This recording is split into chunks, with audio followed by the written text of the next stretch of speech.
সম্পূর্ণ নিরামিষ আজকের এই রেসিপিটা কুমড়ো পাতা দিয়ে তৈরি, যেটা আপনারা গরম ভাতের সাথে ভাজাও খেতে পারেন অথবা ঝোলেও খেতে পারেন। তবে রেসিপির নামটা আমার ঠিক জানা নেই, আপনারা অবশ্যই কমেন্টে জানাবেন রেসিপির নামটা কি দেওয়া যায়। নমস্কার, আমি কল্পিতা সিম্পলি রুটের চ্যানেলে সবাইকে স্বাগত জানিয়ে আজকের রেসিপিটা শুরু করছি। রেসিপিটার নাম দিতে হলে কিন্তু ভিডিওটা শেষ পর্যন্ত দেখতে হবে, তাই ভিডিওটা অবশ্যই শেষ পর্যন্ত দেখবেন। ভিডিও আর রেসিপি দুটোই যদি আপনাদের ভালো লাগে তাহলে অবশ্যই লাইক, শেয়ার আর আমার চ্যানেলটা সাবস্ক্রাইব করে পাশে থাকার অনুরোধ করছি। মিক্সারের একটা জারের মধ্যে নিয়ে নিয়েছি 4 থেকে 5 ঘন্টা ভেজানো 200 গ্রাম মটর ডাল, 8 থেকে 10টা কাঁচা লঙ্কা, হাফ ইঞ্চি সাইজের এক টুকরো আদা, সামান্য হলুদ গুঁড়ো আর 1 চামচ নুন, তার মধ্যে দিয়ে দিলাম সামান্য জল, দিয়ে পুরোটা আমি একটা পেস্ট করে নিয়েছি।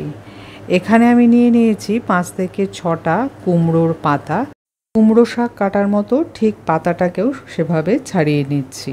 ঠিক এইভাবে ছাড়িয়ে আমি 5টা পাতা মোট ব্যবহার করব এই রান্নার জন্যে। এইভাবে আমি সমস্ত পাতাগুলোকেই ছাড়িয়ে নিলাম। মিক্সারের জারের মধ্যে যে পেস্টটা তৈরি করেছিলাম তার মধ্যে দিয়ে দিলাম 1/4 টিস্পুন হিং। হিংটা আমি সমস্ত কিছুর সাথে আরেকবার ভালো করে মিশিয়ে নিচ্ছি। কুমড়োর একটা পাতা নিয়ে পাতাটার পেছন দিকের অংশটায় বা নিচের অংশটায় আমি হাত দিয়ে পুরো মিশ্রণটা আস্তে আস্তে টেনে টেনে পুরো পাতাটার মধ্যে মাখিয়ে নিচ্ছি। আর এই মটর ডালের এই মিশ্রণটার ঘনত্বটা ঠিক এরকমই রাখবেন। মটর ডালের মিশ্রণটা বেশি ঘন হলে পাতা ভাজ করতে অসুবিধা হবে বা ভাজ করার সময় ফেটেও যেতে পারে পাতা, আবার বেশি পাতলা হলে ভাজ করার সময় পুরো মিশ্রণটাই বাইরে বেরিয়ে চলে আসবে। এবার প্রত্যেকটা পাতা থেকে একটু 1 থেকে 1.5 ইঞ্চি নিচে নিচে আরেকটা পাতা বসিয়ে পুরো পাতাগুলোতেই আমি মটর ডালের মিশ্রণটা মাখিয়ে নিয়েছি। এবার আস্তে আস্তে পাতাটাকে আমি রোল করে নিচ্ছি। ঠিক এইভাবে আরও একটা রোলও আমি তৈরি করেছি। পুরো মটর ডালের মিশ্রণটা দিয়ে আমি 2টো রোল তৈরি করেছি। এক একটা রোলে 5টা করে কুমড়োর পাতা ব্যবহার করেছি। আর এই 2টো রোল আমি এর 10 থেকে 15 মিনিট মিডিয়াম ফ্লেমে ঢেকে একটু স্টিম করে নিচ্ছি বা ভাপিয়ে নিচ্ছি। মটর ডালের যে মিশ্রণটা আমি ব্যবহার করলাম তার মধ্যে কয়েক কোয়া রসুন দিয়েও পেস্ট করলে কিন্তু খেতে খুবই ভালো লাগে। 15 মিনিট পর কুমড়ো পাতার রোল 2টো বার করে নিয়েছি। আর একদম ঠান্ডা করে নেওয়ার পর দেখুন একটা টুথপিক ঢুকিয়ে দেখে নিতে হবে একদম ভালোভাবে হয়ে গেছে, ভেতরটা কাঁচা নেই। এবার আমি একদম অবশ্যই ঠান্ডা হয়ে যাওয়ার পর এই কাজগুলো করবেন। আমি রোলটাকে কুমড়ো পাতার আস্তে আস্তে একটু কোণ করে কেটে নিচ্ছি। আপনারা আপনাদের পছন্দ মতো শেপে কেটে নেবেন, গোল করেও কাটা যায়। দেখুন প্রত্যেকটা কি সুন্দর লেয়ার তৈরি হয়েছে ভেতরে, আর ভালোভাবে ভেতরটা স্টিমও হয়েছে। 2টো পাতার রোলই আমি একদম ঠান্ডা করে নিয়ে তারপর টুকরো করে নিয়েছি। এবারে গ্যাসের তাওয়ায় অল্প পরিমাণ তেল দিয়ে আস্তে আস্তে রোলের টুকরোগুলো একটু উল্টে পাল্টে লাল লাল করে ভেজে নিচ্ছি। কুমড়ো পাতার এই রোলের টুকরোগুলো কিন্তু অবশ্যই কম তেলে ভাজতে হবে, তেলে ডুবিয়ে ভাজা যাবে না। ভালো করে ভেজে উল্টে পাল্টে আমি তুলে নিচ্ছি। আর এগুলো আমি তরকারি রান্নার জন্য ব্যবহার করব। এখন ভালো ভাজা হয়ে গেছে আর প্রত্যেকটা পাতার মধ্যেই কি সুন্দর লেয়ার বোঝা যাচ্ছে।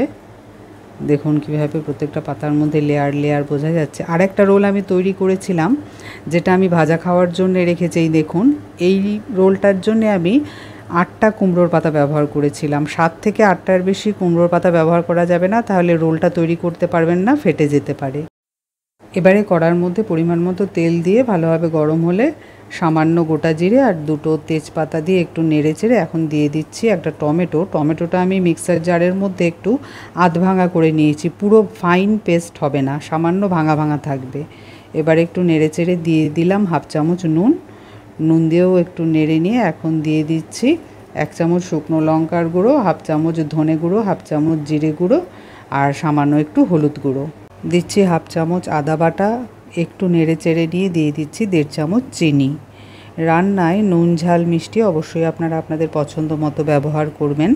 সমস্ত মশলা ভালো করে কষে নিয়ে মিক্সারের জারটা ধুয়ে এখন দিয়ে দিচ্ছি 1 কাপ জল।